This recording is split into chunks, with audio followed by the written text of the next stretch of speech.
everyone. Today is day 72 of the Juice Feast.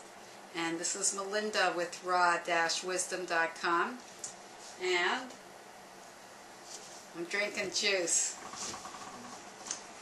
It's grapefruit juice with barley grass and some stevia.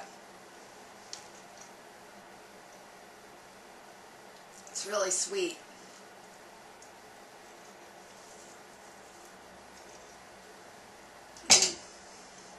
So, what can I say?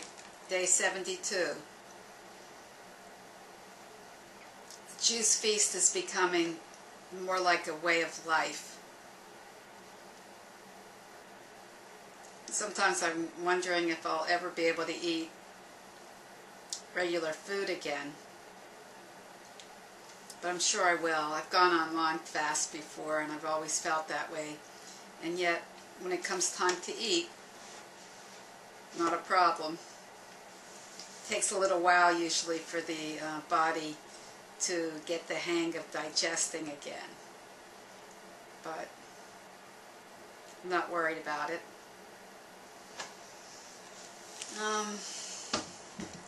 So, Nathan and I have been working real hard to try to get out a newsletter.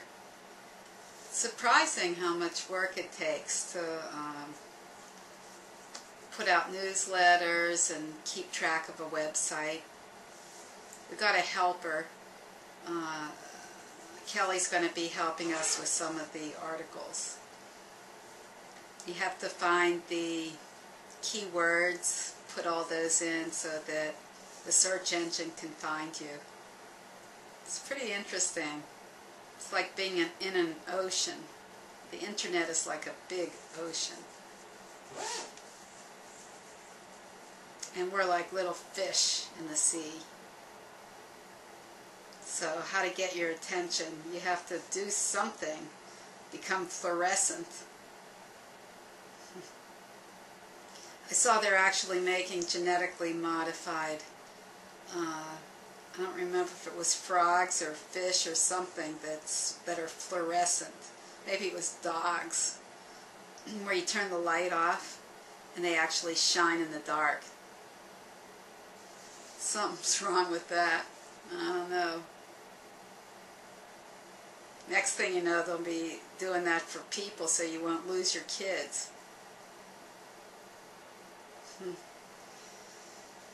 Well, my friend Lakshmi is dying.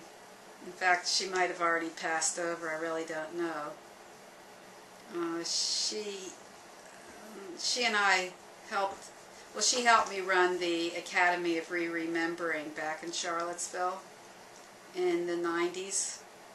We had a living foods program there. Ave was in charge of that.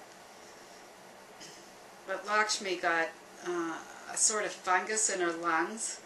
It's called Pseudomonas, or Pseudomonas, and the antibiotics couldn't touch it.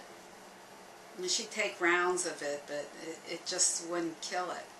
And I insisted that she try just eating, juice feasting, basically. But she didn't want to put out the effort. It was her choice. She decided to get two transplanted lungs. And she waited in line for a long time. And a couple months ago, maybe 2 months ago, she got them. And the last time I talked to her, she called me. She was not a happy camper. She said she was taking so much medication. And her quality of life didn't feel so great. I heard from a friend, though, she was doing better after that.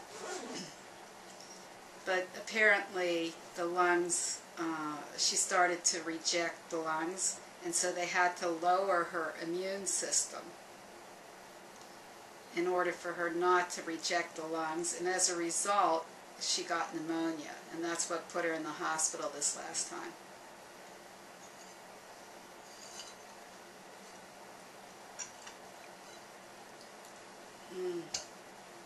I don't really agree with the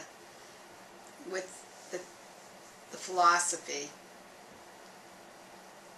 of weakening the immune system so you won't reject a foreign organ that's been transplanted. I've worked with a lot of transplant patients, so I know it works for a lot of people because there's much more to life than the body. But I think a better route would be to enhance the immune system.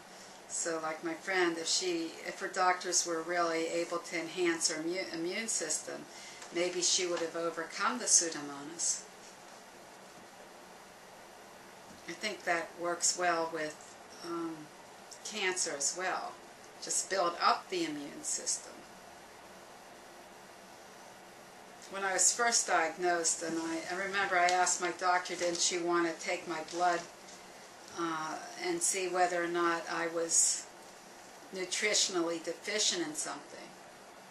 And that was a sort of novel idea. And she said, sure, I'll take your blood if you want me to.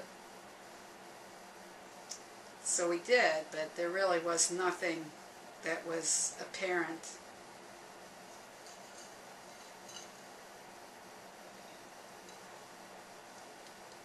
A friend of mine sent me an article about people with cancer often have low vitamin D. I actually think vitamin D is an issue for a lot of women. For some reason, we're not getting enough sunshine. So I do take supplements. I think if I lived in Florida, I probably wouldn't need to. Have to be out in the sun every day. So at least we have a infrared sauna, which is the infrared rays are the same rays as sunshine, minus the UV rays. So it's a little bit like having sunshine inside. You definitely sweat like you're sitting in the sun. So those are some thoughts I have today on day 72. Nothing really fantastic going on here. But let's see, day 72. I guess I only have 20 more days to go. I'll drink to that. You have a good evening, and I'll see you tomorrow. Bye now.